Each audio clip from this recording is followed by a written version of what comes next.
இன்னைக்கு நம்ம ஒரு சூப்பரான இன்ஃபர்மேஷன் பற்றி தான் பார்க்க போகிறோம். அதாவது இந்த லிஸ்ட்டில் உங்கள் பெயர் இருந்தால் மட்டும்தான் நாடாளுமன்ற பொதுத் தேர்வில் உங்களால் வாக்கு செலுத்த முடியும். இப்போ இந்த லிஸ்ட்டில் உங்கள் நேம் இருக்கா இல்லைன்றதை எப்படி ஆன்லைன் மூலமாக செக் பண்ணுறது தான் இந்த வீடியோ பார்க்க போகிறோம். இந்த வீடியோ ஸ்கிப் பண்ணாமல் ஃபுல்லாக பாருங்கள். அது மட்டும் அல்ல, இந்த வீடியோ நிறைய பேருக்கு ஷேர் பண்ணுங்கள். ஃபஸ்ட்டு இந்த வெப்சைட் ஓப்பன் பண்ணிக்கோங்க. இந்த வெப்சைட்கான லிங்க்கை நான் டிஸ்கிரிப்ஷன் கொடுத்துட்றேன். elections.tngov.in இதான் பார்த்தா அஃபிஷியல் வெப்சைட். ஓகே, அதாவது தமிழகத்தில் நாடாளுமன்ற பொதுத் தேர்தல் வரும் ஏப்ரல் 19 அன்னைக்கு பார்த்தா நடைபெறுகிறது.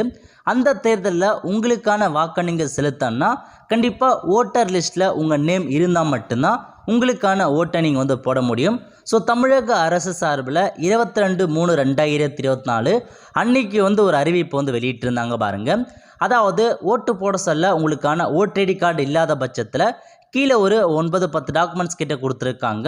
இதில் ஏதாச்சும் ஒரு டாக்குமெண்ட்ஸை காமிச்சு உங்களுக்கான வாக்கை நீங்கள் செலுத்திக்கலாம்னு சொல்லியிருந்தாங்க.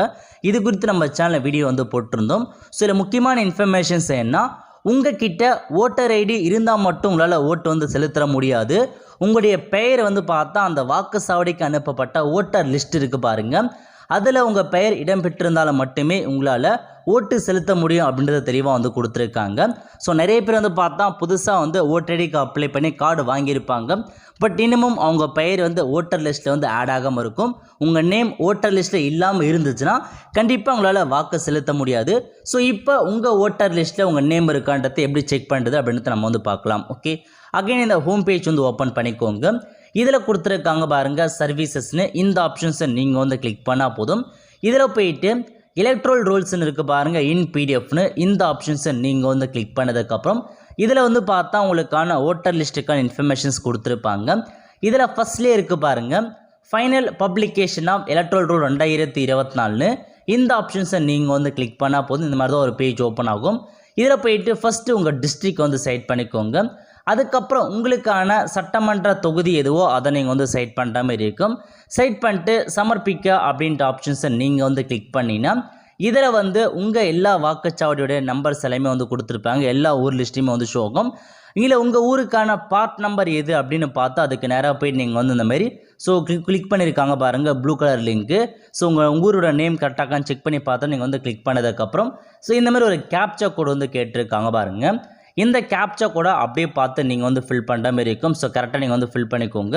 ஃபில் பண்ணிவிட்டு சமர்ப்பிக்க அப்படின்ற ஆப்ஷன்ஸை நீங்கள் கிளிக் பண்ணினா உங்களுக்கு இந்த மாதிரி பார்த்தா பேஜ் லோட் ஆகிட்டு ஆட்டோமேட்டிக்காக உங்கள் ஊருக்கான ஓட்டர் லிஸ்ட் ஓப்பன் ஆகும். ஸோ இந்த மாதிரி தான் உங்களுக்கான ஓட்டர் லிஸ்ட் ஓப்பன் ஆகும். நீங்கள் கிட்டத்தட்ட ஒரு 10 செகண்ட்ஸ் வெயிட் பண்ணால் அதுவே லோட் ஆகிட்டு உங்களுக்கான ஓட்டர் லிஸ்ட் பார்த்தா ஓப்பன் ஆகிடும். இப்போ பார்த்தா உங்களுக்கான ஓட்டர் லிஸ்ட் ஓப்பன் ஆகிடுச்சு. இதில் கொடுத்துருக்காங்க பாருங்கள் உங்கள் பார்ட் நம்பர் என்ன, உங்கள் ஊர் என்ன, முக்கியமான இன்ஃபர்மேஷன். ஸோ புதுசாக ஓட்டர் லிஸ்ட் என்றைக்கு ரிலீஸ் பண்ணியிருந்தாங்கன்னா 22/1/2024 அன்றைக்கி தான் இந்த ஓட்டர் லிஸ்ட் பார்த்தா புதுசாக அப்டேட் பண்ணியிருந்தாங்க.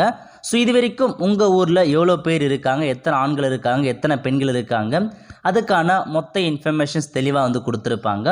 அதேமாரி நீங்கள் ஓட்டு எங்கே செலுத்த போகிறீங்களோ அதுக்கான பூத் இடம் கொடுத்துருக்காங்க பாருங்கள். அதிகபட்சமாக ஒரு சில ஸ்கூலில் தான் உங்களுக்கான ஓட்டை நீங்கள் செலுத்துவீங்க. அந்த பிளேஸ்க்கான பிக்சர்ஸ் கொடுத்துருக்காங்க. அதுக்கப்புறம் அப்படியே கீழே வந்தால் ஓட்டர் லிஸ்ட் வந்துருச்சு. இதில் உங்களுடைய ஒரு தெரு வாரியாக உங்களுக்கான ஓட்டர் லிஸ்ட் கொடுத்துருப்பாங்க. இதில் போயிட்டு உங்கள் நேம் இருக்கா இல்லையா அப்படின்றத நீங்கள் செக் பண்ணி பார்த்துக்கோங்க. நீங்கள் ஒன்பதுனா சர்ச் பண்ணி பாருங்கள் உங்கள் நேம் இருக்கா இல்லைன்றத. ஒருவேளை உங்கள் நேம் இல்லாத பட்சத்தில் கண்டிப்பாக உங்களுக்கான ஓட்டரை நீங்கள் செலுத்த முடியாது. ஏன்னா ரீசெண்டாக புதுசாக அப்ளை பண்ணியிருக்காங்க பாருங்கள், அவங்களுக்கான நேம் மட்டும் ஆட் பண்ணியிருக்க மாட்டாங்க. இது கடைசியாக ஜனவரி மந்த்ஸு புதுசாக ஓட்டர் லிஸ்ட் ரிலீஸ் பண்ணாங்க. இதுக்கப்புறம் அதிகபட்சமாக பார்த்தா அந்த ஏப்ரல் மாதம் புது ஓட்டர் லிஸ்ட் வரதுக்கான வாய்ப்புகள் இருக்குது. அப்போ உங்கள் நேம் கண்டிப்பாக ஆட் ஆகும்னு நீங்கள் நம்பலாம். ஏன்னா இப்போதைக்கு நீங்கள் ஜனவரிக்கு அப்புறம் புதுசாக நீங்கள் ஓடிடி அப்ளை பண்ணி கார்டு வந்திருக்குன்னா இந்த லிஸ்ட்டில் ஆட் ஆகிருக்காது. ஸோ கண்டிப்பாக ஏப்ரல் மந்தில் ஒரு புது ஓட்டர் லிஸ்ட் நம்ம எக்ஸ்பெக்ட் பண்ணலாம். ஓகே, இதில் போயிட்டு தான் உங்கள் நேம் இருக்கா இல்லையா அப்படின்றத செக் பண்ணி பார்த்துக்கோங்க. அதேமாரி இதோட கடைசி பேஜுக்கு வந்தீங்கன்னா புதுசாக அந்த ஊரில் யாரெல்லாம் புதுசாக ஆட் ஆகிருக்காங்க, யாரோட நேம் ரிமூவ் பண்ணியிருக்கான்றதுக்குன்னு தனியாக ஆப்ஷன்ஸ் கடைசியாக காமிச்சிருப்பாங்க. அதுலேயும் போயிட்டு நீங்கள் செப்பரேட்டாக வந்து உங்கள் நேம் ஆடாக இருக்கான்னு நீங்கள் தெரிஞ்சுக்கோங்க. ஏன்னா புதுசாக ஆட் பண்ண லிஸ்ட்லேயுமே கடைசியாக தான் வந்து அறிவிச்சிருப்பாங்க. ஓகே, இந்த மாதிரி தான் உங்கள் ஊருக்கான ஓட்டர் லிஸ்ட்டில் உங்கள் நேம் இருக்கான்னு செக் பண்ணி பார்த்துக்கோங்க. கண்டிப்பாக நேம் இருந்தால் மட்டும்தான் உங்களால் வாக்கு செலுத்த முடியும். உங்களுடைய ஓட்டர் லிஸ்ட்டில் நேம் இல்லைனா 100% உங்களால் வாக்கு வந்து செலுத்த முடியாது. அவ்வளோதான் ஃப்ரெண்ட்ஸ், கண்டிப்பாக இந்த செலக்ட் பண்ணுங்கள். அது மட்டும் அல்ல, இந்த வீடியோ நிறைய பேருக்கு ஷேர் பண்ணுங்கள். அடுத்த ஒரு நிலையில் சந்திப்போம். நன்றி, வணக்கம்.